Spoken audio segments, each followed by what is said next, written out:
दय यकी क्यों दे, क्या वजह है दय यकी देने की, और दय यकी देना क्यों जरूरी है, या दय यकी देने का मकसद क्या है।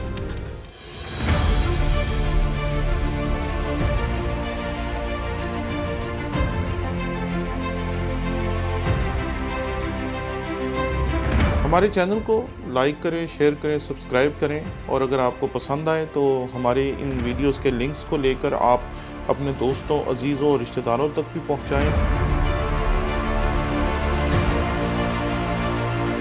ताकि उन लोगों तक भी खुदावंद का कलाम पहुंचाने में आप हमारे साथी हो सकें जो शायद हमारे चैनल को भी नहीं देखते या मुझे नहीं जानते, और शायद उन्होंने आज तक हमारे चैनल को देखा नहीं है, ताकि वो भी हमारे चैनल को लाइक करें, शेयर करें, सब्सक्राइब करें, ताकि वो भी खुदावंद के कलाम को सीखने के इस सिलसिले में शरीक हो सकें। शुक्रिया।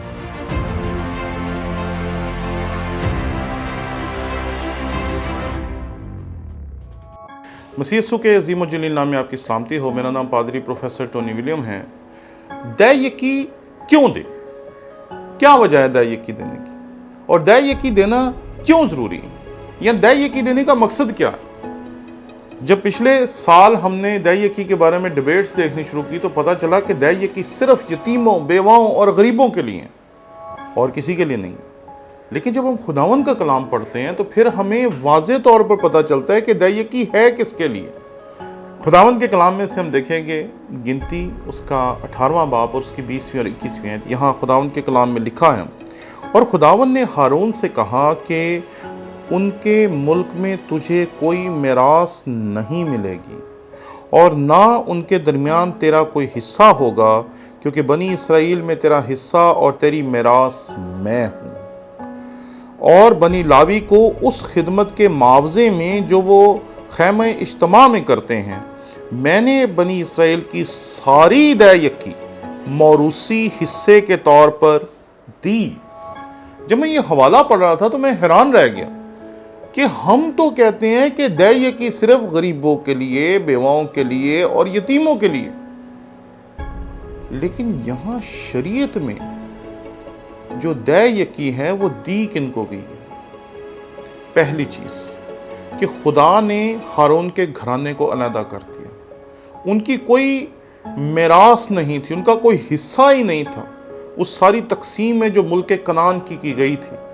और यहाँ पर वाज़े तौर पर खुदावंद के कलाम में लिखा है, मुल्क में तुझे कोई मिरास नहीं मिलेगी। क्यों नहीं मिलेगी? इसराइल में तेरा हिस्सा और तेरी मिरास मैं हूँ।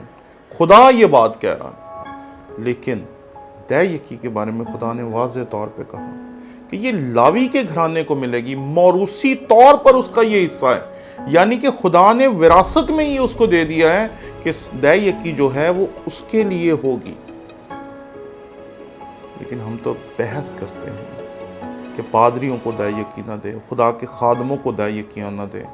हम सिर्फ टेलीविजन्स पे और बड़े बड़े प्रोग्रामों में बैठने वाले अमीर खुदा के खादमीन को देखते हैं और उन हज़ारों लाखों लोगों को भूल जाते हैं जिनके पास खिदमत के बुनियादी वसाइल भी नहीं हैं, जो गांव-गांव फिरकर साधुआना खिदमत करते हैं, बशारती खिदमत करते हैं, जो गरीब लोगों की खिदमत करते हैं, जो बेचारे 10, 20, 25, 50 रुपये हदिया दे देते हैं।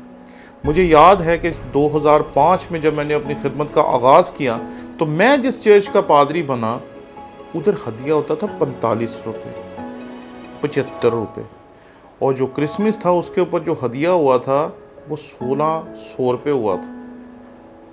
पिछले दिनों मैंने एक पादरी साहब से पूछा कि आपका हदिया कितना होता है, तो उन्होंने कहा कि अगर सारे कुछ को मिलाएं तो महीने का 3500 रुपया हो जाता है। आप मुझे बताएं 3500 रुपये में आज के दौर में कोई शख्स जिंदा रह सकता है? दय यकी दरअसल खुदा के खादिम का हिस्सा है। अगर चर्च इस काबिल है कि वो खुदा के खादिम की तमाम ज़रूरियात को पूरा कर रहा है और उसके बाद वसाइल बच जाते हैं, और चर्च ये फैसला करता है कि हमें उन वसाइल को गरीबों, बेवाओं, यतीमों, गरीब तालिब इल्मों और ज़रूरतमंदों के ऊपर इस्तेमाल करना चाहिए, तो फिर आप कर सकते हैं। لیکن اگر خدا کے خادم کی ضروریات ہی پوری کرنے میں چرچ ناکام ہے تو پھر آپ کس طرح یہ سوچتے ہیں کہ ہمیں جو ہدیہ جات ہیں، جو دے یکی ہے خاص طور پر، وہ خدا کے خادمین کو نہیں دینی چاہیے؟ یہ بات یاد رکھیں کہ شہروں میں کام کرنے والے، شہروں میں خدمت کرنے والے چند پاسبان ہی پادری نہیں ہیں، ان کے علاوہ سینکڑوں پاسبان ہیں جو اپنی زندگی کی بنیادی ضروریات پوری کرنے میں بھی کئی مرتبہ کامیاب نہیں ہو پاتے۔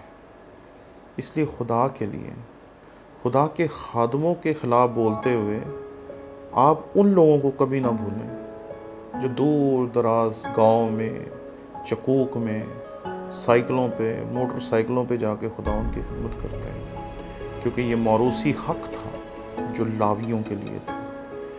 اور یہ میرے نزدیک خدا کے خادموں کا حق ہے کہ دے یکی ان کے لیے استعمال کی جائے۔ آمین۔